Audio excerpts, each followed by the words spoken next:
Labadiena, aptarsime dar vieną aktualią lytinio švietimo temą. Nors Lietuvoje legaliai lytiškai santykiauti paaugliai gali nuo 16 metų amžiaus, specialistai atkreipia dėmesį, vis daugiau paauglių Lietuvoje lytinį gyvenimą pradeda ankstyvame amžiuje. Tik apie trečdalis vaikinų ir penktadalis merginų pradėjusių ankstyvus lytinius santykius jaučiasi laimingi. Daugelis jų patiria neigiamų sveikatos, emocinių ir socialinių pasekmių. Tėvai imasi už galvų, mano vaikui dar nelaikas seksui. Apie tai kalbame su vaikų ir paauglių psichiatru Mindaugu Gurevičiumi. Amerikiečių tyrėjai pateikė savo verdiktą. Imti mylėtis idealiausia sulaukus 18. Neva tiek emociškai ir tiek fiziškai tai yra brandos amžius, ar tiesa? Nėra turbūt tokios griežtos ribos, kada jau emocinė, fizinė branda pasiekiama.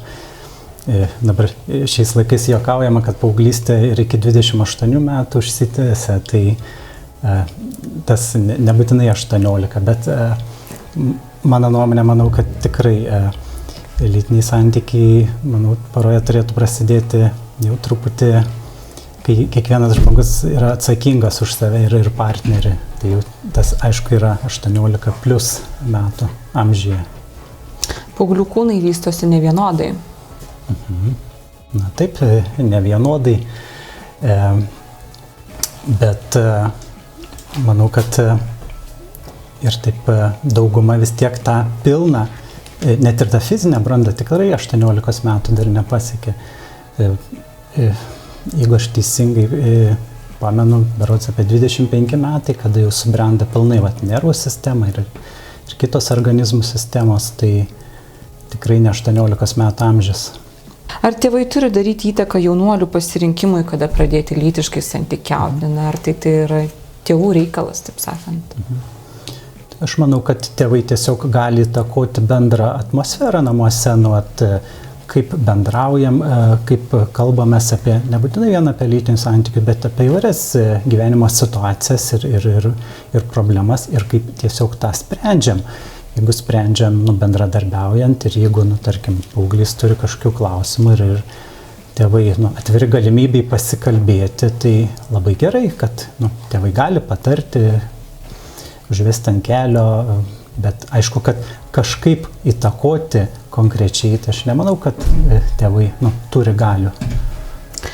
Sakoma, tai yra menas tėvam mokėti apie tai prabilti. Ar jūs sulaukėte savo darbo patirtyje, kada tėvai konsultuojasi su jumis, kaip reikėtų apie tai kalbėti? Taip, tai tiesiog būna vis tiek, kaip sakoma, gyvenime visai atsitinka ir tų situacijų būna įvairių, tai tėvai konsultuojasi, aišku, dažniausiai jau konsultuojasi po to, kai kažkas įvyko, ne prieš tai. Tai tiesiog kaip iš tų situacijų išeiti. Tai, aišku, dažniausiai mano darbė yra, kai paaugliai ar vaikai patiria per ankstyvus lytinius santykius ir jau būna, aišku, tose situacijose, kai yra jie nukentėję. Tėvai dažnai būna nurašomi į antrą planą, neva nieko jie neišmano. Ar tėvų įtaka, ar tėvų žodis yra svarus paaugliam šio klausimu? Turbūt tėvų yra dalis, kurie kažkiek gali, kaip sakau, patarti ir įtakoti. Yra tų, kurie gali iš dalies, yra, kur turbūt niekaip negali įtakoti. Net ir, šiaip paėmus bendrą tą šeimos atmosferą, tai kiek žinoma, didelė dalis šeimų yra tiesiog atskirai gyvena, išsiskyrę ir tie santykiai yra sudėtingi, tai aš nemanau, kad paauglys ar paauglė kalbės su vienu iš tėvų, kuris ten gyvena atskirai ir ten su juo matosi kartą per mėnesį ar ten kartą per pusmetį. Kaip keičiasi pačių tėvų požiūris į lytinį gyvenimą, į lytinį švietimą, nūdienos kartos atstovai. Mūsų senelių, močiučių laikais tai buvo daugiau tokia tabų tema. Aš manau, kad tėvai dabar tikrai tokie jau labiau pasaulietiški, atviresni, ta prasme, tai nėra kažkokia tema, kurią reikėtų kažkaip slėpti, nes tiesiog čia gyvenimo dalis ir normali gyvenimo dalis. Tai. Bet aišku, kaip ir kiekviena veikla gyvenime reikia užsiimti jau, kai yra tam žmogus pasirengęs. Ar reikėtų poziciją suderinti abiem tėvam? Visų pirma, tarpusavėje pasikalbėti apie pradžią. Tai suprantama, kiekviena šeima turi savo tradicijas, savo vertybės ir susiderina bendrą tą poziciją, tos pozicijos ir laikosi. Tai čia turbūt daugiausia, ką tėvai ir gali padaryti, kad susiderinti tas bendras vertybės, bendrą požiūrį ir kryptį, kaip augina vaikus, ką patariam jiem, kuo galim padėti. Kaip galėtų paauglys nukentėti, pradėjęs nelaiku lytiškai santykiauti? Kas jo laukia? Galbūt jis gali įnikti į depresiją? Įvairiai gali nukentėti, labai priklauso nuo konkrečių situacijų. Ir paaugliai tikrai įvairaus brandumo būna, tai kai kurie gali ir nukentėti stipriai dėl tų patirčių tikrai gali vystytis ir emociniai sutrikimai. Vienas tokių dažnesnių tas vadinamas potrauminio streso sutrikimas, reakcija į stresą. Tai taip gali būti. Dažnai būna, kad paaugliai tiesiog vėliau supranta tas pasekmes, kas iš tikro atsitiko ir kaip tos patirtis, kokią įtaką jiems turi. Ar gali ta neigiama patirtis padaryti įtaką seksualiniam gyvenimui ateityje? Taip, neabejotinai gali.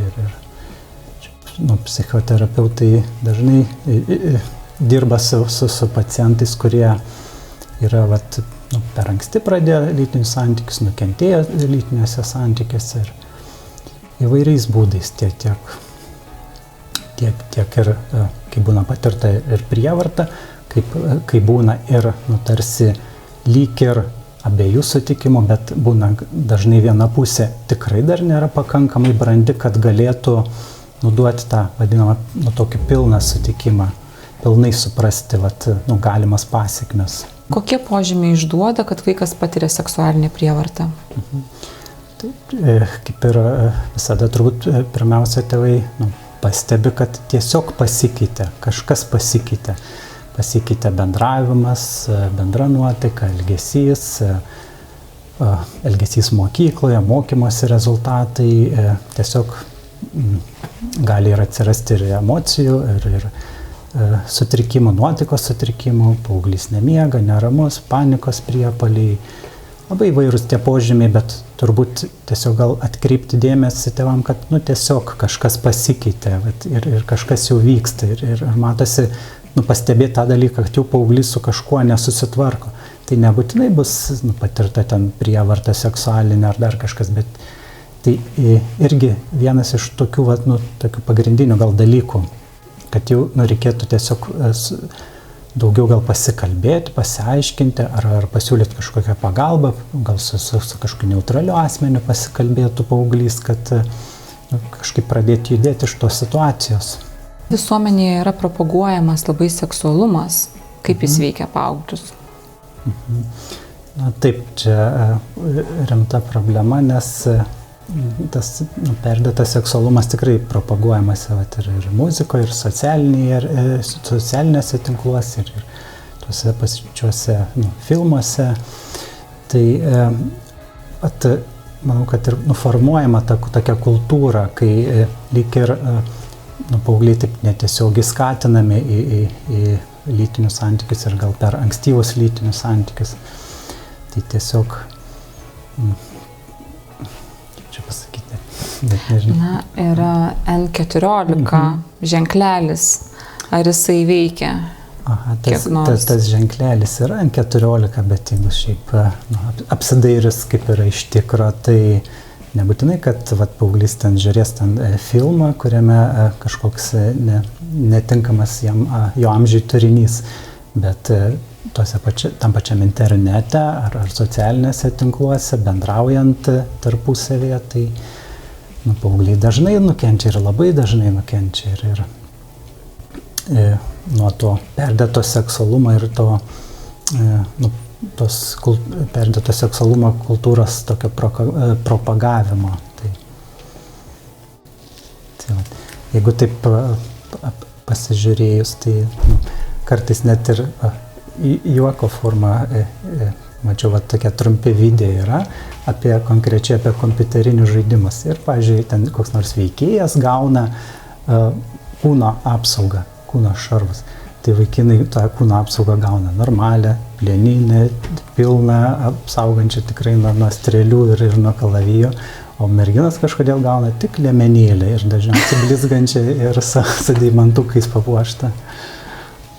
Tai vat tokių visokių smulkių yra detalių sričių, kur tiesiog propaguojama. Iš kurių susideda visas paveikslas. Taip, ir tarsi paaugliai netiesiogiai atstumiami į tą kultūrą. Ačiū Jums už pokalbį.